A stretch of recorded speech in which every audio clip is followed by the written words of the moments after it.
Welcome to Celebrate Aging. I'm Vicki Marthaler, your hostess today here at Ecumen Detroit Lakes on the campus with two wonderful employees. They're both kind of nervous, but we'll get them through it. First, we have Joy Schuviller. Hello. Hello, Vicki. And Joy, how long have you been here on the campus? 29 years. Whoa! You must have started when you were 5. Not quite.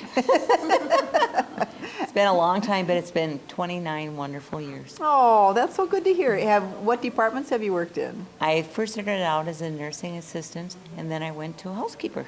And I've been in housekeeping since 1988. Whoa. So what do you like the most about housekeeping? You must like it if that's the department you're in. I actually get to spend more time with residents and more one-on-one than, because I'm in there longer, I think, and they just relate to me because I'm not doing their care, so they're comfortable with just me cleaning.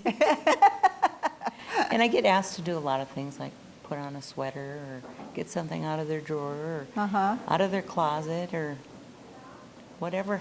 One-on-one. Yep. That makes it, doesn't it? Yep. Touches the heart. And it gets to be really heartwarming. Wonderful. So this is Joy, 29 years. You haven't been here quite 29 years, have you, Doris? Nope. I've been here about, what we just figure out, 12, 13 years, something like that. All right. And your role, you're not a housekeeper, you are No, I'm an LPN. You're an LPN. So we thank you for your service here. Yep. You're very welcome. Yes. Now, you are, one of the things that we're talking about is just a little bit about changes that have, in your 12 years, in your 29 years, in the years of a nursing home, that things have changed on how we give care to people and how we take care of people. Yep, really big time changes. I mean, I can go back practically 30 years too, because I was a CNA 30 years ago before I was an LPN, and I can remember like feeding the residents even with a syringe, and we would never ever do anything like that now. I mean, because some residents maybe don't want to open their mouth and eat, but we fed them with a syringe. So that is big absolutely a no-no now. Yeah. So we made some good changes over the years. Absolutely. There's been a lot of good changes, and even in our dining experience here, they can eat when they want to eat now. It's not like they have to get up at 7:30 or 7 like everybody at once. Gotta be in boot camp. Yeah, right. They eat when they want to eat, and they have lots of choices. Yes. Lots of choices. We do. We have a menu with great choices. And we used to feed a lot of our residents right out here in the main dining room with everybody, but now we have little separate dining rooms for the main dining room for people who can eat by themselves, and the therapeutic dining rooms for residents who need help or just supervision. Yeah. So we keep them in smaller groups. It's more homey that way. Yeah, yes. yeah. And they have a little more privacy that way too. Restraints, too, have been a big change. Yeah, big change. Restraints are a great big no-no now, too. And we don't use restraints. We don't have side rails, don't have restraints.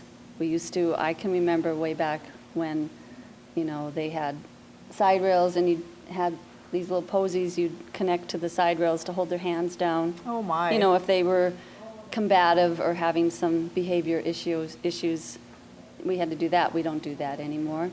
I'm glad to hear it. That's a great thing. I think we're all glad to hear it. Yeah. So when people think of nursing homes, know that things have evolved and that we are now creating more a home-like atmosphere, and we are taking care of people in much better ways.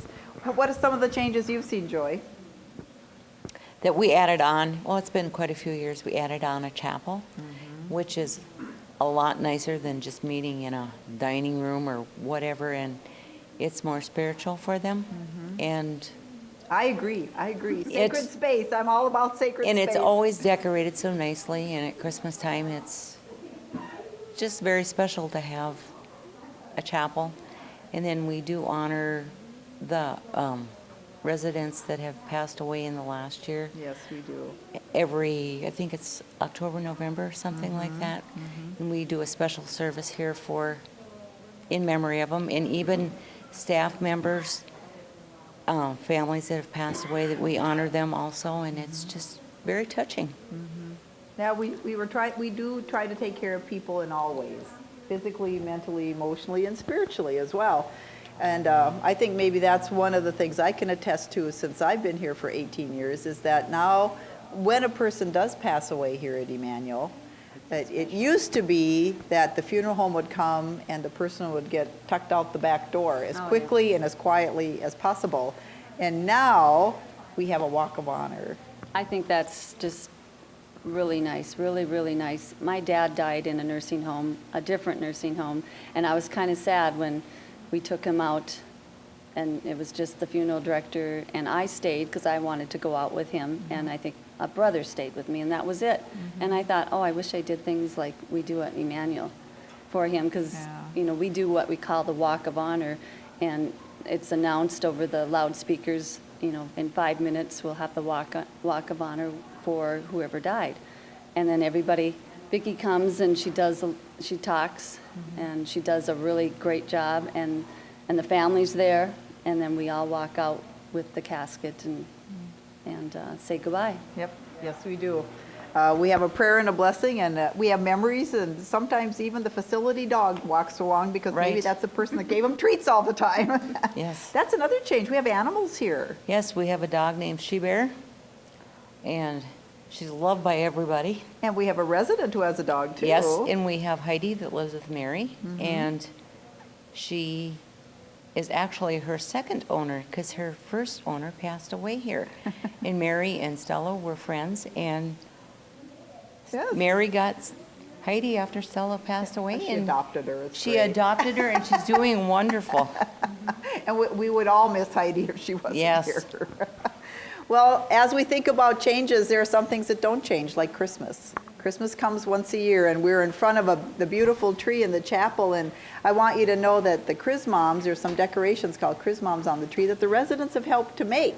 So we do try to include them in so many things. So let's talk about Christmas for a while. Do you have a Christmas memory that you want to share with us, Doris? Well, a couple years ago, I am half Norwegian, and they made rumagrat here, and I had never tried rumagrat, and it was just wonderful. I just loved it. And they do special little things like that during holidays, especially Christmas. They might make lefse. That year it was rumagrat, and it's really good.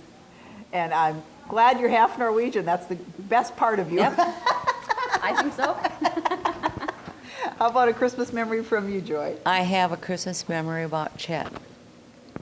He would go out to his daughter's house at Christmas time, but he was always so sad on Christmas because his wife had died on Christmas Eve. Oh. And so he would always cry when he came back because he said Christmas was supposed to be so joyous, but it was a sad time for him because he missed his wife. Oh. And every Christmas he would come back and he'd be very sad, but we tried to reassure him that he was okay here with us. Yes. Oh, that was a long time ago too. Yeah. But the good memory of Chet. He was a live wire. Yes, he was.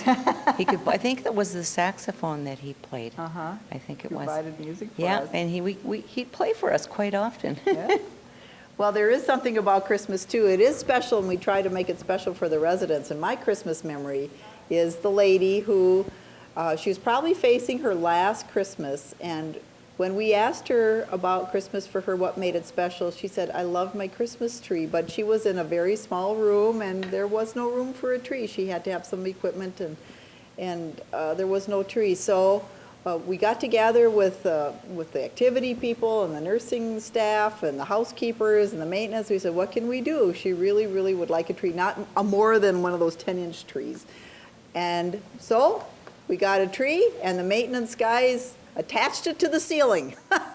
It was an upside-down tree. Upside down. But she had it, and that was her Christmas, and she was the happiest. She laughed and smiled all the way through the season. And it was really beautiful. It was. It was beautiful. So here we are at Ecumen Detroit Lakes wishing you a beautiful season. And if you have to nail the tree to the ceiling, go ahead and do it. And we wish you all the best.